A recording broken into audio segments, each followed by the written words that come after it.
You want me to put that on my Tudor?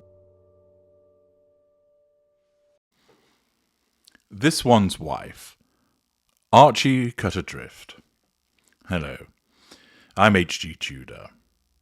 The relationship between a parental narcissist and a child is perhaps one which produces quite possibly the cruelest outcome.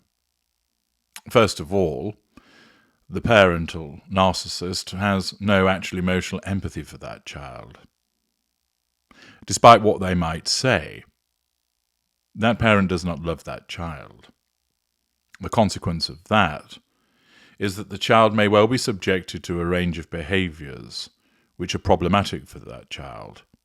Those behaviours can include physical and sexual abuse, neglect, emotional neglect, being a distant parent, never showing no interest in the child's development.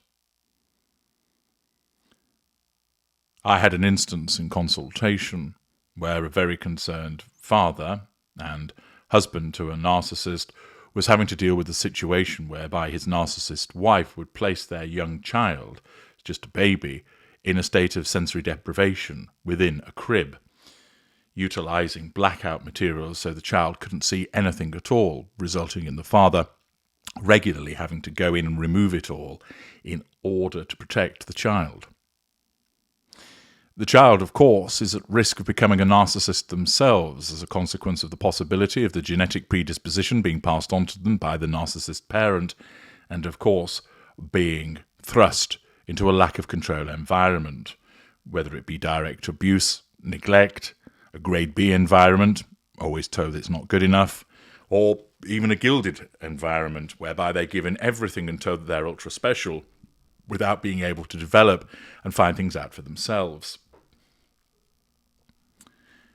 To the extent that Archie exists, he finds himself similarly at risk with regard to what he might become. And, despite what this one's wife will tell the outside world about what she is as a mother, because that is facade management, the fact is that Archie's life is not as full as it ought to be. That's not to say that he is subjected to any direct physical abuse. There is no evidence of that. But as I've explained elsewhere, the most likely outcome in relation to the way that this one's wife behaves in relation to her son is that it's a distant relationship, that she has very little to do with him. We have some evidence to support that. This is shown by the fact that she regularly travels without him. There have been the trips to Jamaica, to Portugal, to Dusseldorf, to Nigeria, to Whistler, etc., where the children are not present. And thus, Archie finds himself once again spending time either with his grandma, Doria, or more likely with staff, a nanny that looks after him. In some respects, this is actually a blessing for him, because it means that he is not subjected to the awful behaviours of this one's wife all of the time, and instead is subjected, in the case of a nanny, to somebody who is likely to have emotional empathy, and therefore they act as an intervener. What this means is that they effectively disrupt the lack of control environment. So, if that genetic predisposition towards narcissism has been passed on to him, it is not a guarantee that he will become a narcissist himself, because he may not have the suitable exposure to a lack of control environment, because he spends time with somebody that is genuine towards him, that cares about him, that exhibits emotional empathy. As I've explained in prior videos, the likelihood is that not only is this one's wife away from a lot in terms of not physically being in the same place as him, but also the fact that when she is in the house, she'll be busy scrolling through social media, making Zoom calls, locked away in a study, only occasionally interacting with the children, perhaps to bark an order at them, or to tell the nanny to go and take them into the garden because I've got another one of my headaches coming on. All of this distance between this one's wife and Archie is also supported by the suggestion that when it comes to schooling, this one's wife does not take him to school, and that she has him signed in under a different name, under the auspices of privacy. The fact that she won't take him to school, to nursery, is being done because she claims that this is as a consequence of protecting his privacy. This information conveyed by Neil Sean was that she doesn't do the school run because apparently she doesn't want people to align him with her. And he also enters school not under the name of Archie or the nursery, but simply under another name to keep the privacy going.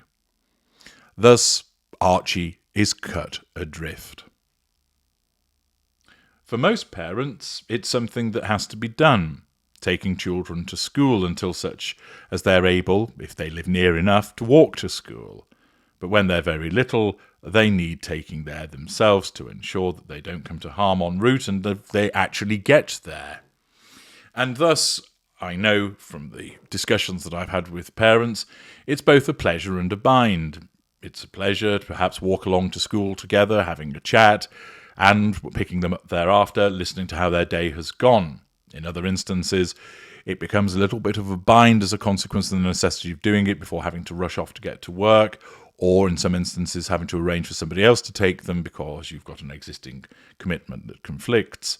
But the point is, for the most part, this is something that is done by one of the parents. Yet here, this one's wife, once again, doesn't bother. It's dressed up as being for privacy, but that isn't the actual reason. It's simply because she has no interest. She would much rather be swanning around the 47,000 flushing toilet in Monty Shit Show mansion, making Zoom calls to her agents, screaming at them as to why she hasn't got the latest part in The Bodyguard 2, or trying to find some strawberries to pass off as an authentic jam, than actually take her son to school. He is an inconvenience to her. He is there simply as a little mirror that is to be utilised to make her look good, but she has no real interest in bringing him up. She just uses him as part of the facade management to show to the outside world, look, I'm a marvellous mother. And this information from Neil Sean, if correct, demonstrating that Archie is just further cut adrift, is entirely conceivable with regard to the behaviour of a mid-range narcissist that is so self-absorbed she just focuses on herself rather than her child. Ultimately, as I pointed out earlier, this actually might be to Archie's benefit. Whilst you may well think that it's rather sad that a child doesn't have the engagement of his mother, those of you who were involved with narcissist parents will undoubtedly confirm that it would have been better if you had had little involvement with them. Or, of course, that you'd had an alternative parent altogether. But once again we see, as per the evidence that has been suggested, that this one's wife demonstrates her icy distance from Archie, as once again he is cut adrift. I'm H.G. Tudor. Thank you for listening.